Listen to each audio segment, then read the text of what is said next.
They say there are places in the world where the sea itself remembers death. Where the waves hide more than fish and coral, where something waits just beneath the fog. And if you're unlucky enough to be out there when the wind dies, and the night presses close, you might see it, an outline of sails black against the moon, a ship that should have rotted to dust centuries ago. Some call it a legend, others, a curse, but the sailors who swear they saw it with their own eyes, trembling as they spoke, call it by one name only: the Flying Dutchman. Before we go further into the story, like the video, subscribe the channel and press the bell icon. The story begins the way most ghost stories do, with men who thought they were safe, men who believed the sea was theirs to conquer. It was a small cargo vessel, the Eleanor May, setting out from Cape Town on a routine voyage. 6 crew and a captain who'd been at sea his whole life. Nothing unusual about them. The captain, Charles Avery, was a man hardened by salt and storms, his face carved by wind, his eyes sharp as broken glass.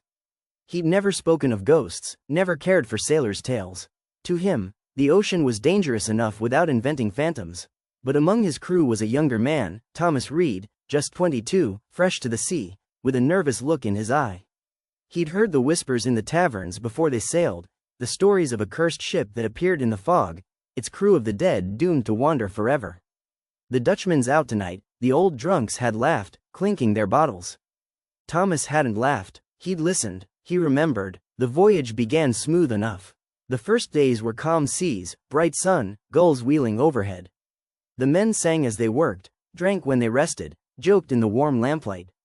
But sailors know, the ocean changes fast. By the 5th night, the horizon darkened. Clouds rolled low, thick and heavy, swallowing the stars. The wind died to nothing, and the Eleanor May drifted silent as if the sea itself had gone still to listen. It was Thomas who heard it first. A sound, faint and distant, like a low moan carried across the waves. He thought it was the wind at first, but when he leaned over the railing, squinting into the mist, he saw it, just a shadow at first, blurred by fog. Sails, enormous sails, ragged and torn, yet somehow billowing though no wind stirred. And beneath them, a hull blackened with rot, but still afloat, gliding without a sound. His breath caught in his throat. "Captain," he whispered, but the word stuck, as though even his voice feared to draw its attention. One by one, the crew noticed. Men stopped their work, frozen, eyes wide. They didn't shout, they didn't call, they only stared, silent, as the ghostly outline grew clearer. Lantern light flickered across its deck, but it wasn't fire, not truly. It was a sickly glow, pale green, as though the wood itself burned with some unholy flame. And then they saw the crew. Figures moved along the rails, shadows that should have been men but weren't. Their faces were pale and hollow, skull-like, their eyes pits of endless dark. Some had ropes still knotted around their throats, swaying as though they'd been hanged and never cut free. Others bore rusted chains, dragging them as they worked, though their ship was dead and cursed. No one spoke, no one could, because the Dutchman had found them. The captain, Charles Avery, was the first to break free from that choking silence. "All hands below," he barked, his voice cracking like thunder. But the men didn't move.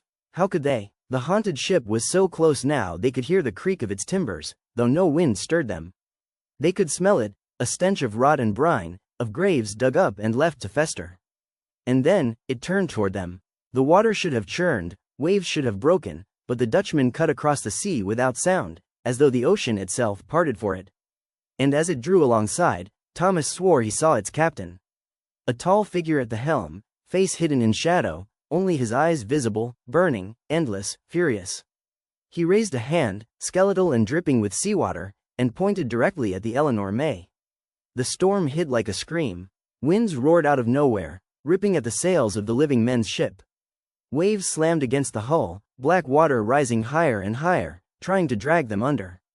The men scrambled, pulling at ropes, shouting prayers, cursing the sea.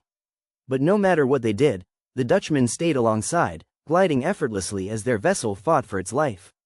Then the voices came, not the crew, not human, whispers, crawling out of the dark, slithering between the men's ears. Words in no language Thomas had ever heard, but he felt them, promises of death, eternity, endless wandering. He clapped his hands to his ears, but it didn't matter. The voices sank into his skull, into his bones. He looked at his mates and saw them clutching their heads too, faces twisted in terror. One of them, Samuel Briggs, stumbled to the edge and threw himself into the black waves, screaming that he'd rather drown than sail with the dead. They watched him vanish beneath the water, but when Thomas looked up at the Dutchman, he saw Samuel standing there, dripping, hollow-eyed, chained among the cursed crew. The others backed away in horror. The captain shouted orders, his voice hoarse, but his words were swallowed by the storm. Lightning split the sky, blinding white, and in its flash the Dutchman's sails loomed vast and endless, blotting out the heavens. Men dropped to their knees, sobbing, begging for mercy.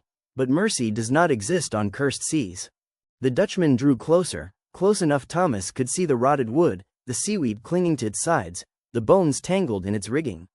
A gangplank lowered, though no hands touched it, and from the shadows, the cursed crew began to cross. Not walking, floating, their feet dragging inches above the deck. They boarded the Eleanor May in silence, their eyes like holes into the abyss. One by one, the living men were seized. Hands cold as death grabbed them, chains wrapping around their throats, dragging them screaming into the mist. The captain drew his cutlass, swinging wildly, roaring against the curse. His blade passed straight through the dead. They didn't bleed, they didn't fall, they only laughed, an awful, hollow sound that shook the bones of every man still breathing. Thomas tried to run. He stumbled across the deck, slipping on seawater, heart pounding like a drum of war.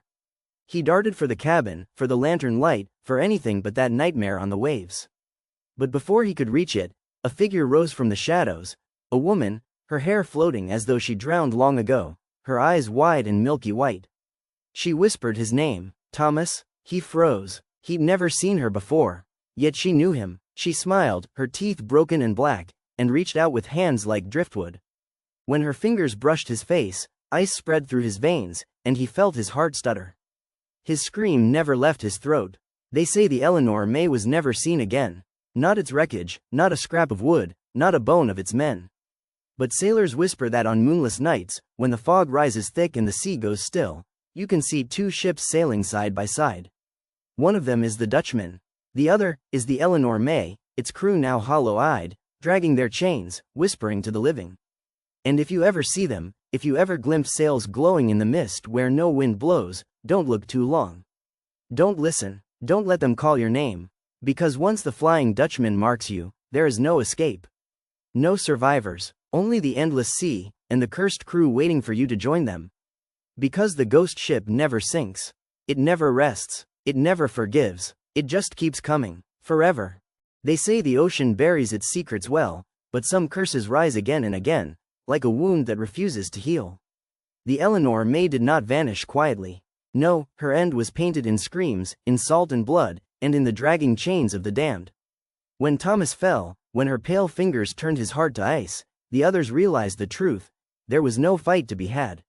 No storm to weather, no enemy to kill. This was something older than their prayers, older than the stars that watched them die.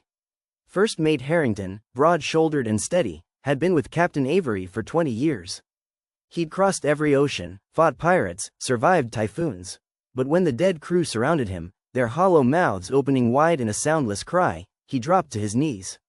He begged them, pleaded like a child, swearing he would give anything to be spared. That was the mistake, because the Dutchman always takes a price. The whispers grew louder, circling him, crawling into his mind like worms in flesh.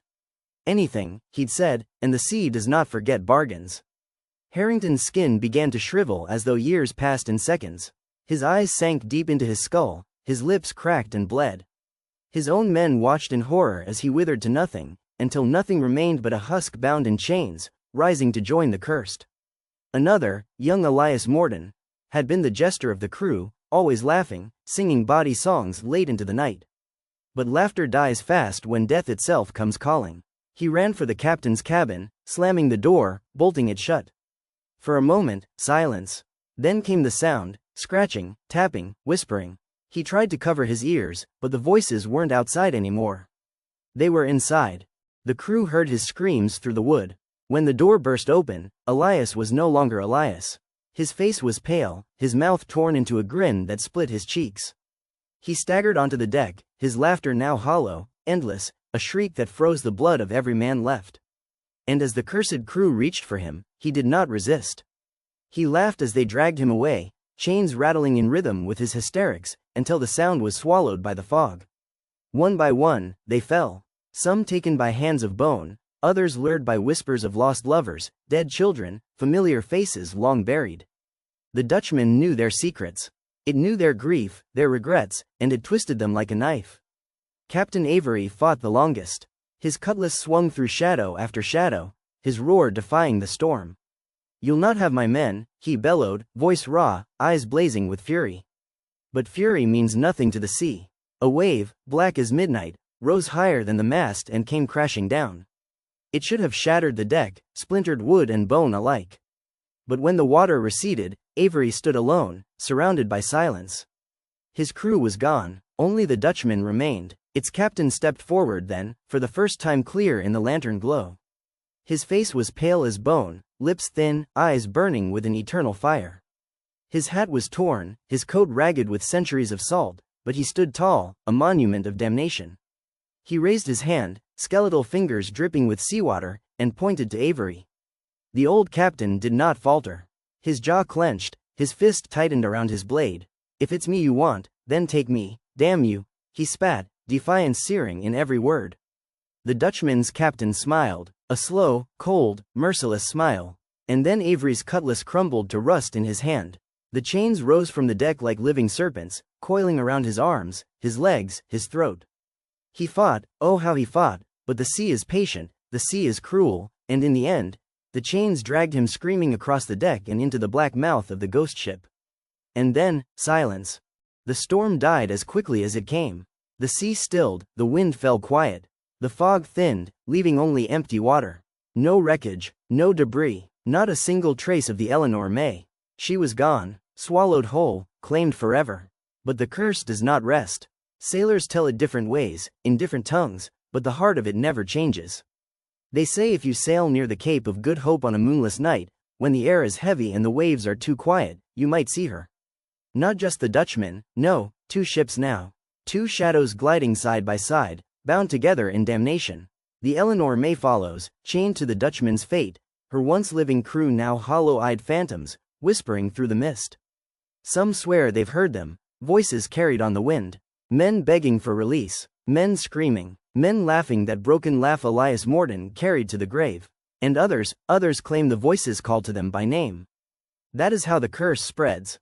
You might be safe in your bunk, lantern glowing, sails trimmed, compass steady.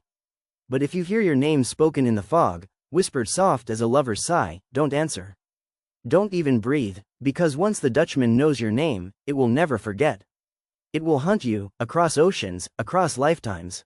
It will come for you, the way it came for them. No survivors. That's the rule. Not a man, not a scrap of wood, not a note in a bottle. The sea keeps its silence. And the Dutchman keeps sailing. Some say it was cursed by God himself, for a captain's blasphemy long ago, swearing to round the Cape if it took him till doomsday.